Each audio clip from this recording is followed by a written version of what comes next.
Така, ние го извозевме овој пат и покрај тоа што асфалтирањето е при крај, нели има забранет пристап, но секако со соодветна дозвола која што ја добивме, го поминавме и го извозевме за неколку, односно 3 до 3-4, тоест 5 минути. Имено како што кажав, асфалтирањето тука е при крај, а истиот почнува од новиот кружен тек во Сопиште Припор. Сопиште Припор и завршува до Средноводно. Како што можеме да забележиме, секако со изградбата на овој пат многу ќе им се олесни животот, но и транспортот пред се на жителите од овој регион. Не само што ќе намалат на трошоци, туку ќе намалат и на време.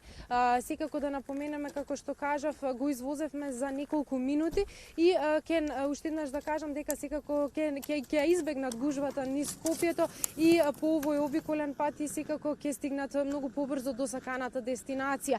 Имено да напоменеме, со започнувањето на овој проект властите најавија дека секако се започнува многу сериозен и сложен потфат кој што се гради секако по највисоките светски стандарди.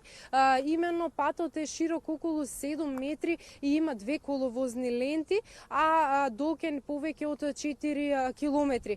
Секако паралелно со градењето на овој пат се гради и, односно веќе изградена и канализационата и водоводната мрежа, а како што веќе спомнав, во тек е градењето и привршува секако градењето на новиот кружен тек кај Сопиште.